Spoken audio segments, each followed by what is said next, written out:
Arizona State University's Project Velos was designed to support NASA's extraterrestrial exploration efforts by offering a configurable, reliable, and scalable solution for exploring the permanently shadowed regions of the lunar surface.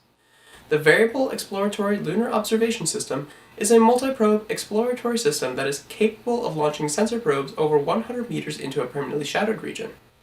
Each probe is equipped with a configurable suite of sensors designed to optimize data collection potential and to survive the harsh lunar environment.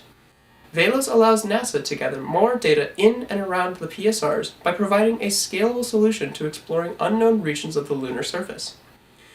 During this presentation, we will walk you through the Velos project by reviewing the problem statement and project objective. You will see firsthand the design and development of Velos' most innovative systems, followed by the testing and validation results that were the outcome of iterative designs. Finally, we will conclude our presentation and this project with our results and conclusions.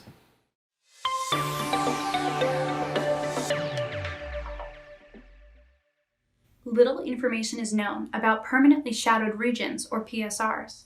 As a result, data collection in these areas is of the utmost importance in order to accurately understand the region and its potential resources. The challenge is to develop capabilities to explore and to operate in lunar PSRs, which have been designated as an extreme environment due to its ultra-cold temperatures, lack of sunlight, and unknown surface conditions. Velos is an innovative approach for exploration in an unknown environment by providing a system that is reliable, versatile, and scalable. Its novel launcher mechanism allows for the design of probes with different sensor payloads and allows the science mission to choose where each payload should be deployed. The Velos system will enable future science missions to the Moon and Mars by providing a low-cost exploration system that can reliably launch multiple types of sensor payloads for valuable data collection, which can be designed by scientists or by students to explore and enable the next crewed mission to the Moon. I'm here to tell you about the Variable Exploratory Lunar Observation System, or VELOS for short, which is our solution for exploring permanently shaded regions of the Moon. The word Velos is Greek for arrow, which is fitting for the long-range projectile nature of the system. Velos is a multi-probe sensor system capable of collecting data from 4 distinct locations on the lunar surface up to 100 meters away from the lunar lander. Velos accomplishes this by deploying 4 sensor probes with a spring-loaded launcher. The probes can collect data for up to 5 hours in the PSR and wirelessly transmit the data back to the launcher safely on the lander. Because the probes can be deployed in specific locations, they're able to establish a mesh network such that the furthest probe in the field can still communicate with the lander via a relay probe. This system is not only highly capable, but also highly extendable for other missions. The launch payload isn't limited to the current sensor payload, and the range isn't limited to 100 meters, as the launch springs can be upgraded for stiffer and longer springs if the mission and payload requires. The mesh network capabilities of the probes also presents an additional use case where Velos could quickly deploy a long-distance, temporary mesh network to interact with other equipment in the field, such as rovers. Overall, Velos is a highly capable and reliable launching platform that could give us access to the hardest-to-reach parts of the lunar surface.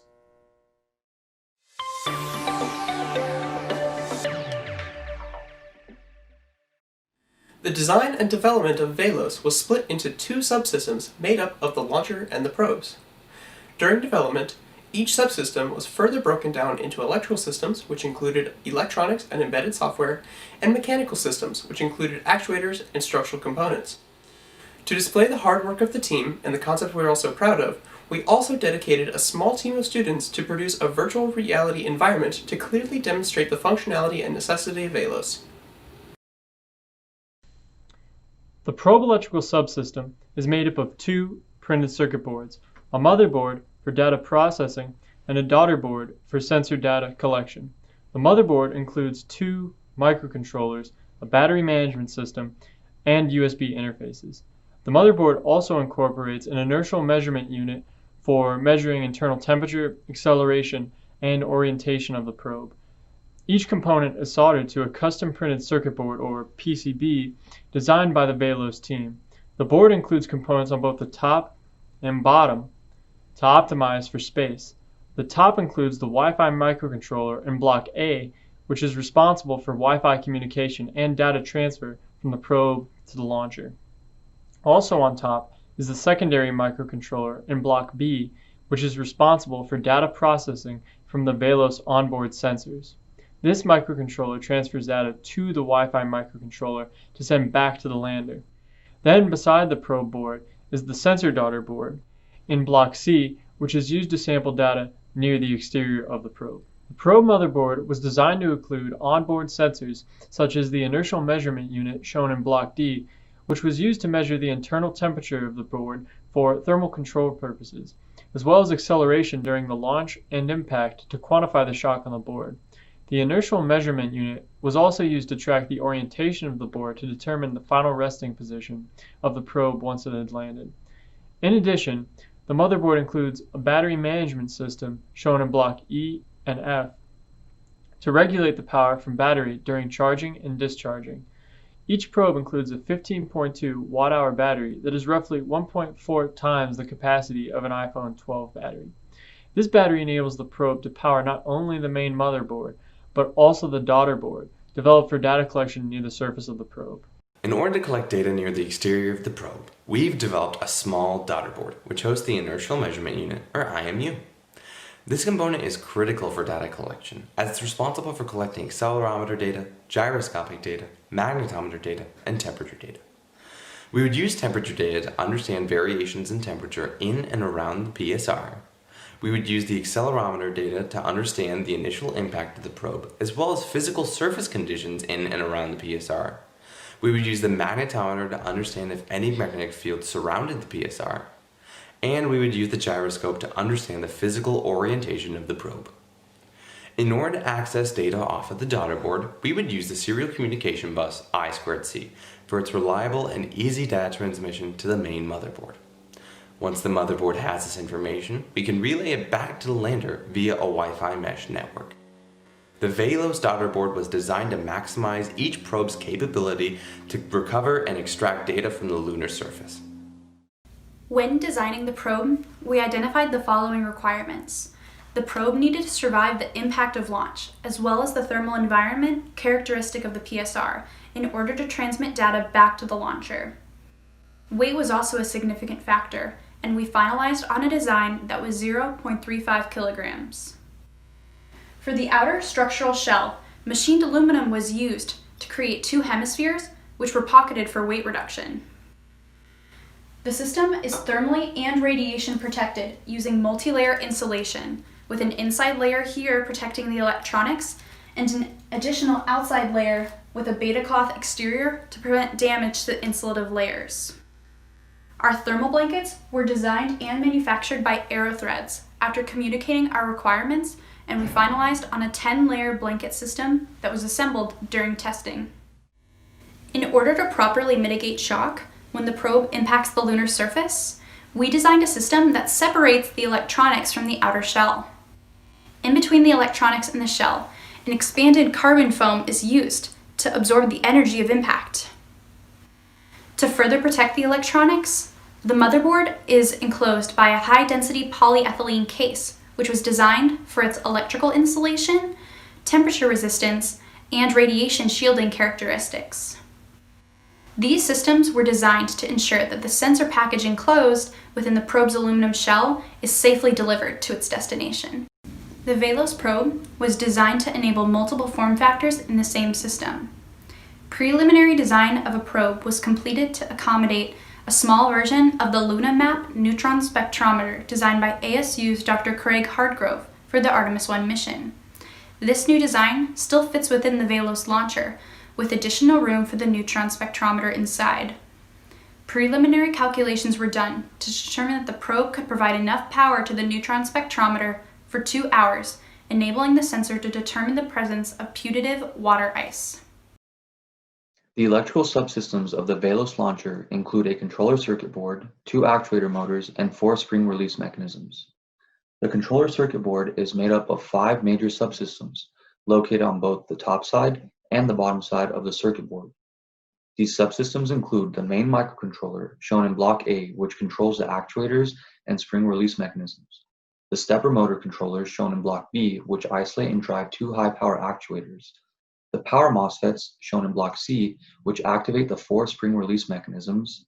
The communications microcontroller, shown in Block D, which transmits data from the probes in the field and sends it to the main microcontroller via Wi-Fi.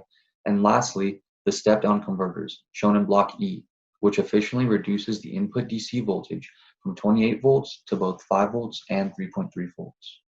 The Velos launcher uses 2 high-powered stepper motors with gear reductions in order to accurately modify both the longitudinal and latitudinal direction of the turret. The spring release mechanism pulls nitrum wire towards a high-strength paracord. This paracord is used to compress and hold down the 4 launcher springs. When activated, the nitrum wire will instantly increase its temperature, getting red hot. This will allow the nitrum wire to quickly burn through the paracord and release the launch springs. The Velos launcher was designed and tested to launch the probe 16.5 meters on Earth. That's the equivalent to 100 meters on the lunar surface with reduced gravity. The launcher can adjust the probe trajectory by actuating its altitude and azimuth axes. The Velos launcher has 4 launch tubes. Each launch tube launches a single probe into a different region of the lunar surface. Velos is easily customizable. Larger springs can launch the payload further or launch different payloads altogether. The probe is launched with a compression spring. The spring is compressed with a special machine and held compressed with a high-strength, low-stretch paracord. The spring and paracord are housed inside the launch tubes.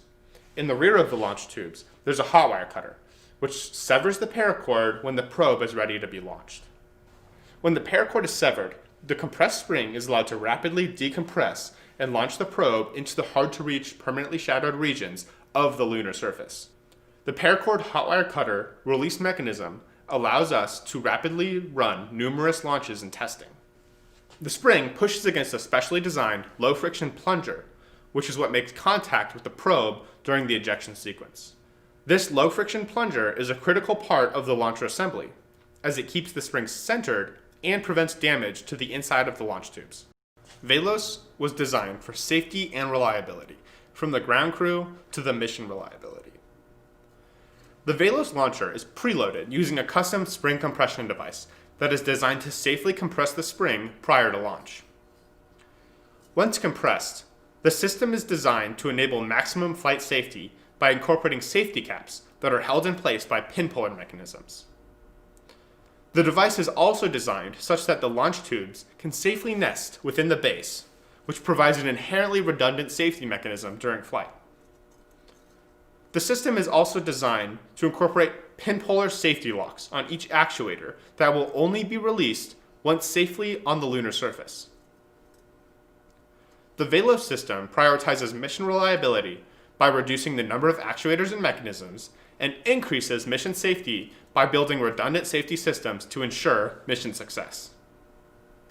The communications aspect of the Velos project decided to adopt the root and leaf node mesh networking system. In this system, we have leaf probes, which are our leaf nodes, and then we have the root node, which is the launcher. These leaf probes are able to transmit all of their data directly back to the launcher, or they can mesh hop their data between each other, with one leaf node finally sending all of the data back to the launcher. This is similar to the concept of cell towers. Cell towers don't have to wait on a connection directly back to the main tower in order to get all of its data finally sent to it. They can actually send their data to nearby cell towers, and a final cell tower can send all of the data collected back to the main tower. So in the sake of the Velos project, let's say we have 2 probes near a launcher. Those probes can transmit their data directly to the launcher every 1 second. But say we have probes deep into PSR and they have no connection to the launcher. They can actually take their data, transmit it to a nearby probe, and that nearby probe can transmit all of their data back to the launcher. Now, something else can happen. These PSR probes, say they don't have a connection to a nearby probe. They can either, 1, save their data onto their drives and wait for a connection to reoccur to a nearby probe, or the launcher can strategically launch a 4th probe into the network and create a new link in the system. This new node in the network could be a new node for the PSR probes to finally be able to transmit their data to, and this probe can transmit the PSR data back to the launcher. All in all, this concept of mesh networking is a great way to maximize the number of opportunities for data transmission to occur, and it can reduce the amount of time it takes to finally get data from out in the field back to the launcher. Overall, the design and development of Velos meets all the design constraints set forth by NASA's Commercial Lunar Payload Service, or CLPS, lunar lander. The total system mass was 15.3 kilograms, but only 14.9 kilograms without the testing base. The system consumes 7.18 watts during average operation with peak consumption of 38.8 watts. The Velos communication network is based on the IEEE 802.11n standard for CLPS compliance.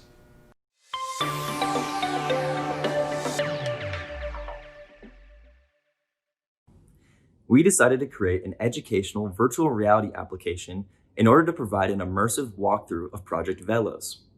Because this mission would be unmanned and is intended to explore such treacherous landscapes, we figured what better way to represent our concept than a first-person experience right there on the moon. The application is built for the Oculus Quest virtual reality headset using Unity 3D's game engine and the XR Interaction Toolkit. We chose the Oculus Quest as a cost-effective solution that offers 6 degrees of freedom and the ability to run untethered from a computer. When it comes to development, Unity 3D provided us an efficient platform to collectively design the application remotely. We would like to share this experience with as many people as possible, so the application will be available to try for free online at sidequestvr.com.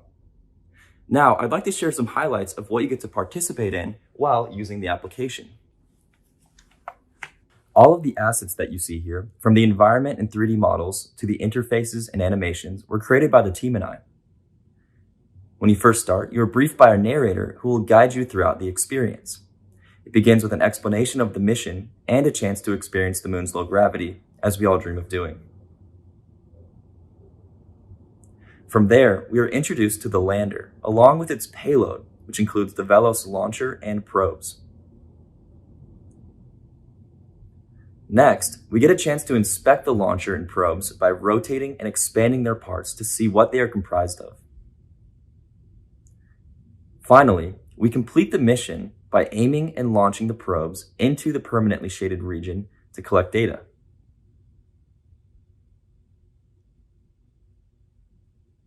At the very end, we even threw in a little Easter egg that lets you swing at some golf balls as a nod to the historic Apollo 14 mission.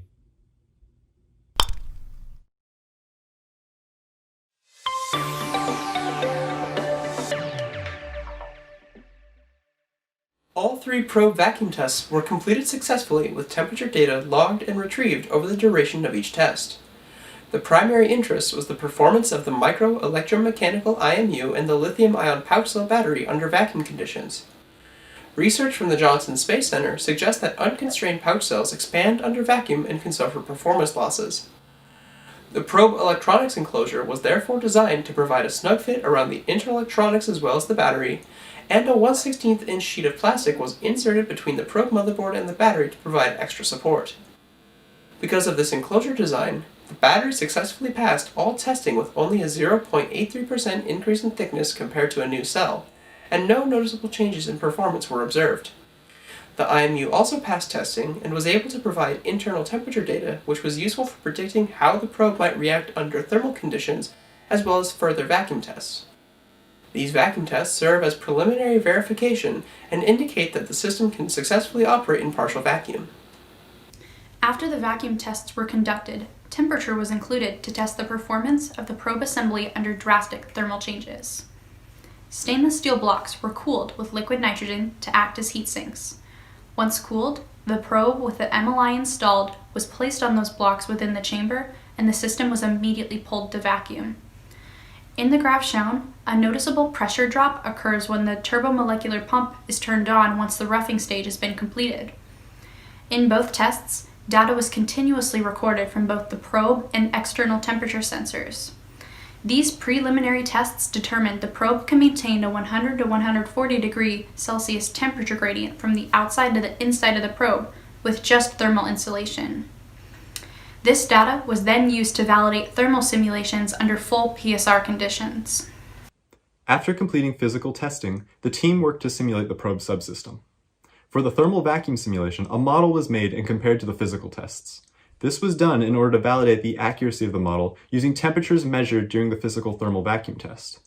The temperature of the electronics over time that was outputted by the simulation was compared to the temperatures found during the physical tests and found to be accurate. Using this same model and adjusting the input conditions to that of a lunar environment, it was possible to extrapolate the lifespan of the probe. The video below shows the simulation results of the temperature distribution throughout the probe across a 3-hour span. In this simulation, we also tested the effects of a built-in electronic heater. This can be seen in the plot below, where the effects of this heater on the probe's lifespan are shown based on varying levels of heating. When running the heater at 2 watts, we expect the probe subsystem to be able to maintain an optimal operating temperature in the PSR lunar environment for 2 hours and 15 minutes and survive for approximately 5 hours. To test the probe for impact survivability, we ran multiple drop simulations. In these simulations, the worst case scenario was tested for. This scenario would be when the probe is launched up to 100 meters and collides with a solid object, such as a rock. The results of this can be seen in the video below. In this clip, the electronics casing found inside the probe can be seen to oscillate upon impact. This is represented by the blue line on the plot, which shows the acceleration of the electronics during the 500 microsecond impact. The orange arch line to the left in this plot represents the acceleration of the probe shell itself. These values were compared with the standard drop test results and showed the electronics should be safe upon impact. Additionally, through the simulation, we were able to confirm that under this worst case scenario, the solid shell of the probe will permanently deform as planned for by our design. For communications testing, we had conducted 3 different tests. The first test was a mesh network test. We wanted to make sure that all of the probes and the launcher could transmit data on the same network, and we found that this was possible at a rate of 1 Hertz. The second test we conducted was a node reconnection test.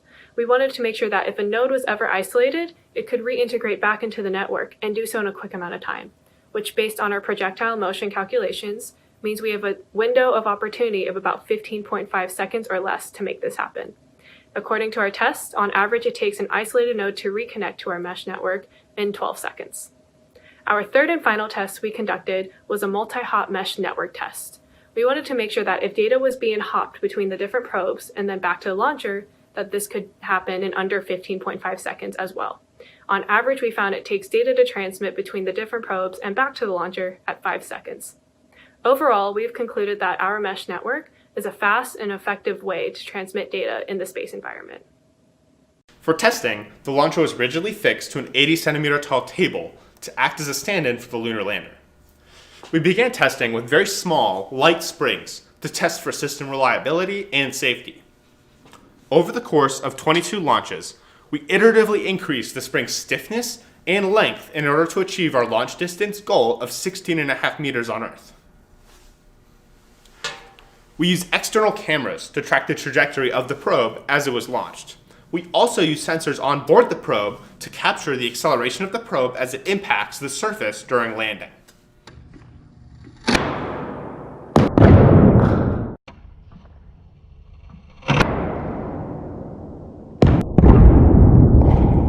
In final testing, as seen in the video, we launched a 0.35 kilogram probe to the launch distance goal of 16.5 meters on Earth, which is equivalent to 100 meters on the moon with reduced gravity. In the video, the yellow tape marks the launch distance goal of 16.5 meters from the launcher base. In all, launcher testing was another welcome success, as this Velos iteration met all of our design constraints and performance goals, and proved itself safe and reliable. For additional verification, the launcher was also entered into the vacuum chamber for a single vacuum test. The primary interest was the performance of the stepper motors and stepper motor drivers in an airless environment. With the vacuum chamber operating at full capacity, the minimum pressure reached 6.5 millitorr. At 1 hour into the test, the axes of the launcher were actuated successfully. At the conclusion of the test, the communication between the 2 microcontrollers on the launcher was tested successfully. Upon removal from the chamber and following a thorough inspection, no defects were found in any of the launcher systems. The entire system then went on to perform a complete proof-of-concept demonstration the next day. To test the launcher subsystem, 2 different types of simulations were run. First, a static structural simulation was used to determine the maximum stress in the system. The applied force that was used in the model was the force that would be applied by the largest spring we used during physical launch testing. From this model, we were able to determine the max stress points in the design to be the shaft that supports the launch tubes and the base plate that supports the turntable. The second simulation was a random vibration analysis. This simulation was used to determine the maximum stress areas in the launcher design due to vibrations that occur during a launch from Earth. The random vibration values that were used were in accordance with the standards set by the NASA Technical Standards System's General Environmental Verification Standards, or GEVS. All of the simulations we ran on both the launcher and probe subsystems allowed us to perform virtual testing on parts that we were unable to perform physical tests on. These simulations will allow us to verify our design before we proceed to the physical testing needed to advance to TRL-5 and beyond.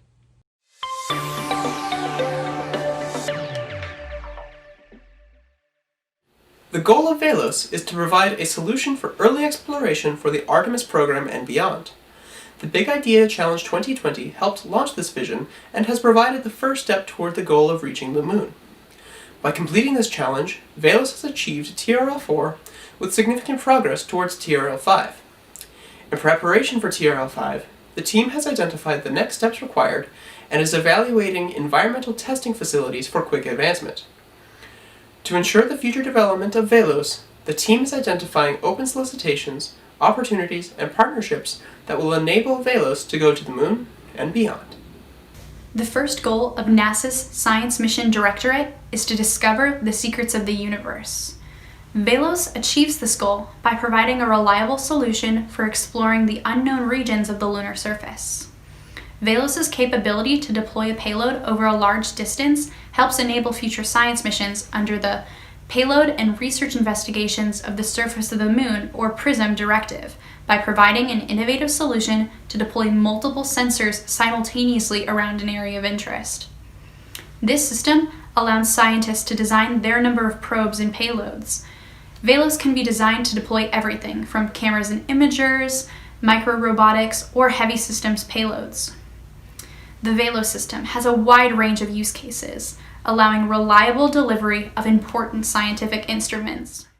Velos is a reliable system perfectly fit for exploration of the lunar surface. The team can confidently conclude that Velos does achieve its objectives to 1. Launch various sensor probes into PSRs as far as 100 meters, and 2. Can return all collected data back to the launcher using a dependable mesh network. Velos can also be viewed as a reliable economic base system that could safely deploy other types of custom payloads and sensors into the moon's PSRs. Our proof of concept video, combined with all collected data from testing, indicates that this versatile prototype could enable missions and achieve goals in other extreme environments, making Velos worth the further development, investment, and advancement. The future of space science is dependent on the ability to make an observation, as step 1 of the scientific method states. Velos, the Variable Exploratory Lunar Observation System, is a unique solution that will assist scientists in their mission to make observations and understand space beyond what we already know it as. The future of space exploration will rely on new innovative solutions, and Velos will be needed to lead the way.